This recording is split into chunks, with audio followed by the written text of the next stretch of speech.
What's happening, folks? Welcome back to Celtic Fans TV. It's time for live full-time reaction to Alloa 1, Celtic 2 in the fourth round of the Scottish Cup. I've got Kevin with me tonight to go through today's game. Just before we get to it, Kevin, the draw is being made just now. We've just come out the hat, fifth round at home to Wraith Rovers.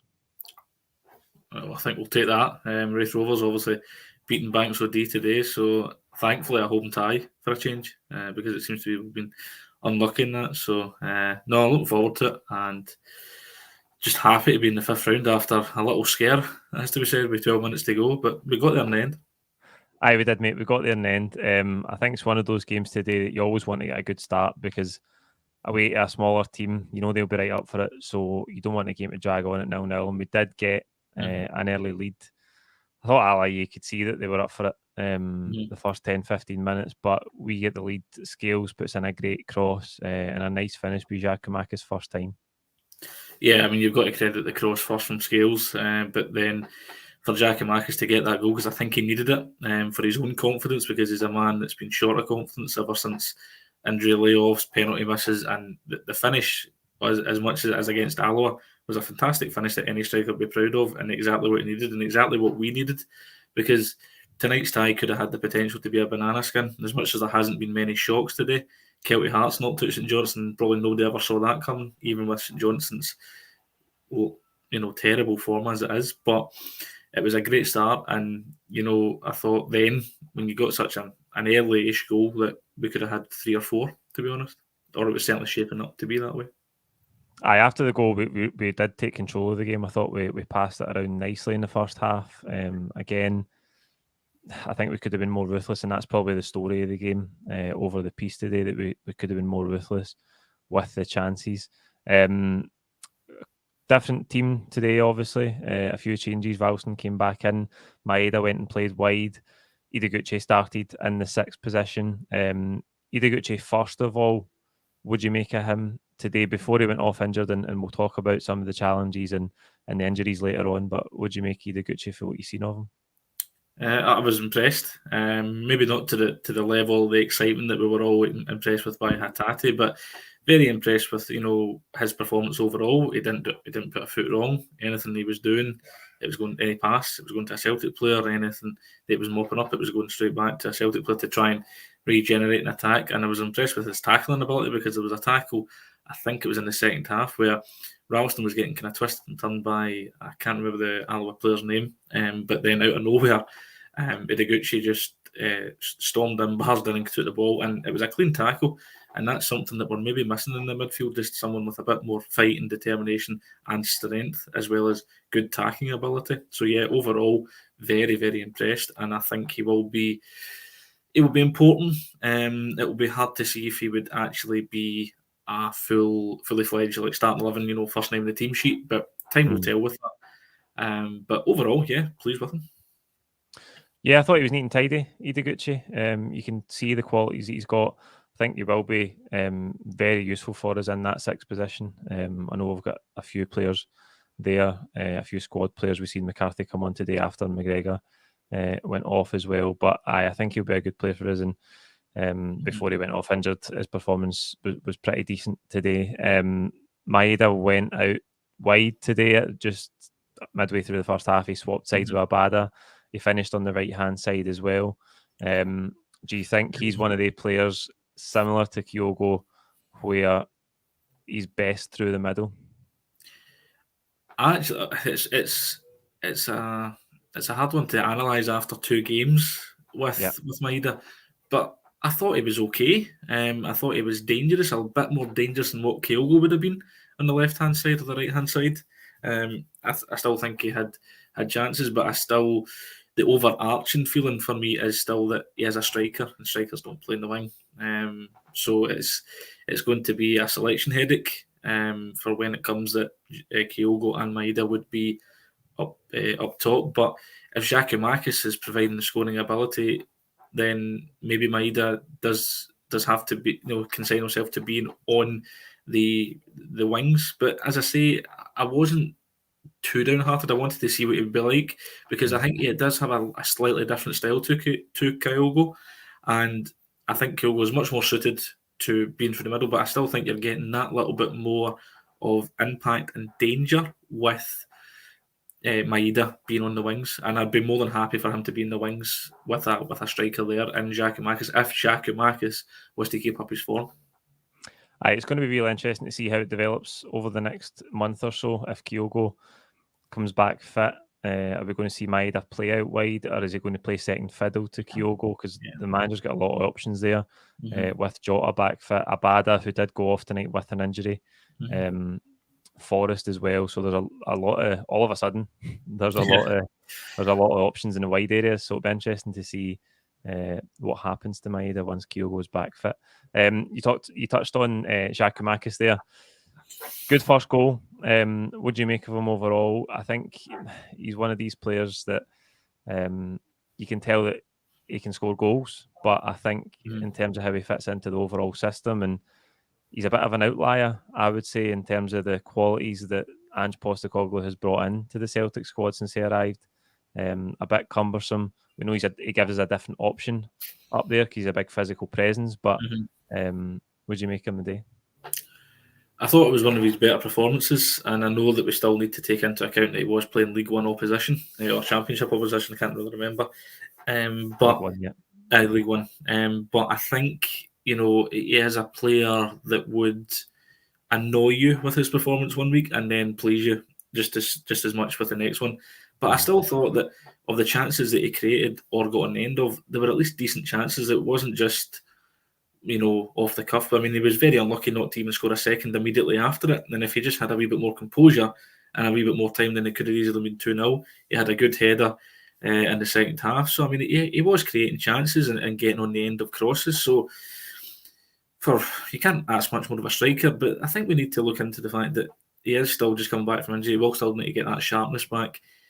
He did have a good season with Venlo, and he wasn't the top scorer in Eredivisie for nothing. And it's not as if you can just say that was just done on a whim. So I think we've got to give the guy time, because I think we've been guilty in the past of not giving strikers time.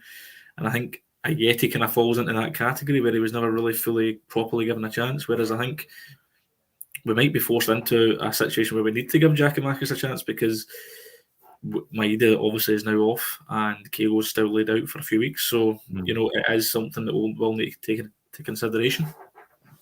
It's going to be interesting to see how often he's involved over the next few weeks.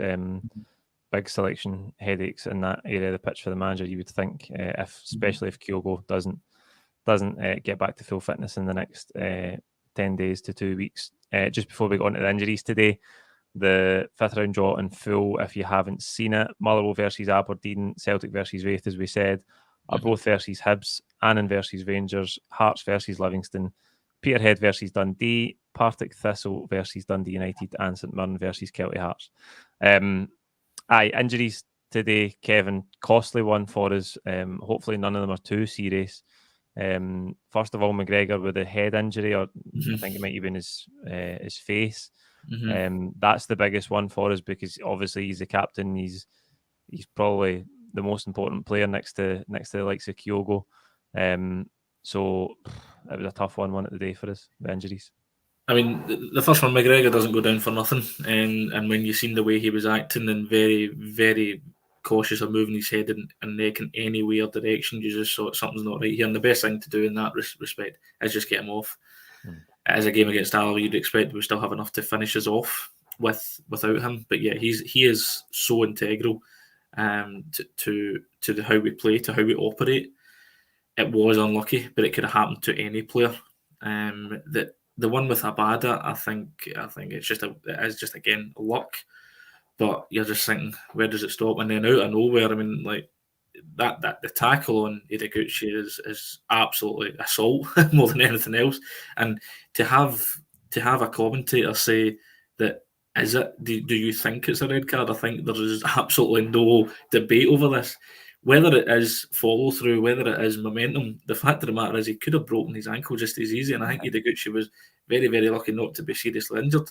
And I think that one aside, I just think the luck we have with injuries is just incredible. I mean, we could be going into the games with Hearts and Dundee United. We've got Kyogo, Rogic, Ideguchi and Abada out at the moment. You know, I mean, four important players that could all play a vital part in one way or another. So it is going to be, as much as we have a selection headache in some areas of the field, we're going to really need to rejig it again. And I would just like us to go through a game without having to make a substitution that was forced upon us, because we would never have played McCarthy tonight. Might not even have played Beaton. It would have just been trying to get fringe players some game time, and I just feel that sometimes we just do luck out with injuries. But I mean, the worst one for me is the tackle from Niang on Ideguchi, and it's a disgraceful tackle. And I don't know. I mean, there's not much you can do about it. But very, very surprised it wasn't a red card. Aye, there was a few tackles today that were a bit industrial, to use the cliche for Alloa, which, listen, you expect that. You knew it was coming. But the one on Ideguchi is it's a red card. Big John in the commentary as well went for saying yellow card. He's got the ball. Maybe a yellow card to say no, it's a red. It was a bad one, and it's all right. He cleans the ball out, but there's no need to follow through the way that he does. Like, you know what you're doing with your foot once you've cleared the ball away. Really dangerous. Could have broke his ankle. Dreadful. And we have injuries have caused us real problems for. It feels like every season we go through a spell, and we've already had one this season. So hopefully those ones aren't too serious. We need McGregor back for Wednesday night at Tynecastle. That's a huge game for us. In the second half, Kevin, again, similar to we need to touch on Abada's goal actually as well. Brilliant, a great finish. He went off injured as well, but he tries to play the pass, slide wheel pass, and it gets blocked, and it comes back to him, and he curls it in the top corner, left foot. He's a great goal. Yeah, I mean, there's potential for goal of the round so far, and maybe even goal of the tournament so far. I mean, it was something I think we needed because I think, you know, as much as we created that first chance, we got the great goal, we still needed something just to unlock the defence, because it's very hard to play against a team like Alloa who are just going to sit with 2 banks of 4 or 2 banks of 5, whatever way you want to put it. But yeah, I mean, it was a great goal, and I think Abada needed it as well, because Abada, you know, as much as he's hit double figures for goals this season, he's still not fully accepted by the support. And I can see for various reasons, because we were thinking we were getting a winger who was not afraid to run at defenders, but he's almost kind of went back in his shell a little bit. And I think just get goals like that and little instances that we could give someone confidence. But obviously then it just switches from one conundrum to another, where the fact is that he has now an injury that we need to deal with. And with such an important game on Wednesday against Hearts, it's going to be interesting to see who comes in. But at least we know that we have Forrest to come back in. Maybe even Juranovic might push up and help us in that wide area. But yeah, I mean, back to what it was. It was a fantastic goal. But on to the second half, it was very much pedestrian training like against Hibs. And we can make the excuses that we didn't get the rubbery green, it was a plastic pitch, it was this, it was that. But at the end of the day, we need to be more ruthless. We need to take our chances. Maeda had a chance, should have probably put it away. So did Jota. Could have easily been 4-1. And then we're not talking about how nervous it was for a large period of the game, because as much as I think that's been the consistent story with Celtic this season, is we're just not clinical enough. We keep saying there's going to be that one game where we're going to take 6 or 7 off us. We're still to kind of get that, albeit apart from the start of the season. Early games, yeah. But is it a concern that the dips in the second half? Do you think that's anything to worry about, or do you think like a game like today is awkward? It's on a plastic pitch, as you said. I know it's not an excuse, but cup game, the most important thing is you get through. But obviously Monday there's a slight dip in the second half as well. But do you think it's a concern, or do you think it's just with the intensity we're playing at in the first half that we're maybe it's natural there's going to be a wee dip in the second? Or I'm not exactly concerned at this moment in time, because you've got to remember we have just came back from a 3-week winter break, and as much as you know they are athletes and you know they will be training throughout that time, the sharpness is going to dip a little bit, so it is going to take a little bit of time to get back up to that. I mean, that first half against Hibs, we were absolutely fantastic. We're blowing Hibs away, and it could have easily been more. And then it just does slow down. So I think that will come back. The sharpness will come back over weeks. It's just that it so happens that we've got so many important games. And January and February. But I'm not concerned just yet. But I think at the end of the day, we still need to be that bit more clinical just to get us over the line. And as much as we got over the line tonight, it shouldn't be that nervous against League One opposition.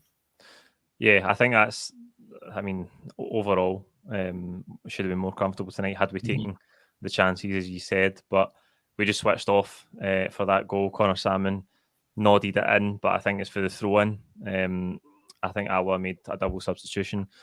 And then for the throw-in, we just never really switch on. It was a bit sloppy defensively. And then, I mean, the end of the game ends up far more nervous than it should be. Yeah, I mean, Salmon, no one's marking Salmon. And you could blame it any of the three defenders that were there, like, because I think, Starfelt was in amongst it. Also Welsh, where was he? Because Salmon's one of the biggest players in the park, and Salmon throughout the years has done this for any number of teams that he's played for, Kilmarnock, Hearts, whoever it's been, and he does know where the back of the net is, so he does pose a threat no matter what team he's playing for. And you have to give credit to Al, because he did come into it at least, and they did give it a go. And I still think that at the end of the day, when we did go 2-1 down, to do the passing that we were doing between McCarthy and Hart, my God. Like, why do that? Because that's just inviting trouble. Inviting pressure. And I know it's League One, and you can say, we'll get away with it. But there was a couple of times where you're thinking, why are we doing that? Just boot it out the park, or just get it up high in the park and just regroup. But we got away with it in the end, but you're not getting away with it every time. And I think that's something that we need to stamp out, whereas Hart passed it McCarthy. Now, obviously, McCarthy didn't know what to do, so he passes it back, but he shouldn't be in that position in the first place. Yeah. I think we'll be all right. I think today is just one of the games that the awkwardness creeps in. If you get sloppy in the second half, you don't take your chances, and then you switch off defensively. Those nerves are inevitable, really. I just want to bring in that comment for Kieran Nolan that Ange has apparently confirmed. I haven't obviously seen any of this yet, that Abada and Ideguchi are all right. But McGregor's a concern. Probably not the outcome that we wanted, really. I think McGregor's the most important one out of the three, obviously. So, hopefully he's going to be all right for Wednesday. Before we finish up, Kevin, how do you feel going into that game at Tynecastle on Wednesday? It's massive for us, isn't it? Hearts, Dundee United and then Rangers. There's just no room for error, but Tynecastle's always such a difficult place to go. The room for error is shut now because it needs to be that we just need to take maximum points, and it's going to be a tough ask because Hearts, really doing well, third place, made absolutely no problems of their tie against Auckland Talbot this afternoon. Posing a good team, pose threats. Boyce, danger man there. You get Halliday controlling it at the back, Kinsley at the back. They've got quality all over the park that can cause teams problems. I still think we will get over the line, but it's going to be a tough night at Tynecastle. It's never an easy place to go. With the 3 games that we've got, it has just got to be a game at time. We cannot look too far forward. But Calmac, just coming back to that comment from Kieran, is a big concern, because who comes in is then the selection headache that we have. But to go there without our captain, our star man, without Calmac, is going to be very, very interesting. We just don't know what it is, whether it might be a problem with his eye socket, because it seemed to be very close to that part of his head. But I think for me, you could just tell right away that there was something up. And I think would rather that we had, and I know it's not best thing to say, but if it was there a little bit with Abada maybe being a concern and Calmac being okay, you would have took that, I think. And I think most Celtic fans would have, because we have options, but just when it's your captain, it's going to be tough. But I think if it has got to be, I wouldn't be too adverse to not having Joe Hart as captain. I think he has the leadership qualities to get us through the 90 minutes at Tynecastle. Yep. Last one, would you go Giakoumakis through the middle? I mean, I don't know if Maeda's going to be with us still on Wednesday, is he? I think he might be. Oh, I don't know. I think if I had the choice, I think because he's going to have to get up to speed and produce the goods for Celtic, I would go with Giakoumakis, because I think, he's got that goal tonight. You need to test him on bigger stages, and there's no bigger stage in Scottish football than Tynecastle on a Wednesday night. I think he has the ability to do it, but whether or not we can replicate that remains to be seen. But yeah, I would go with Giakoumakis because I think we've got the chance for opportunities for goals from elsewhere if it isn't to be from there. Yeah, starting 11 is going to be an interesting one for Wednesday night, that's for sure. I do envy your starting 11 prediction video that night. Aye, near that. That's it for tonight, folks. Thanks for joining us. Like this video, comment with your own thoughts below.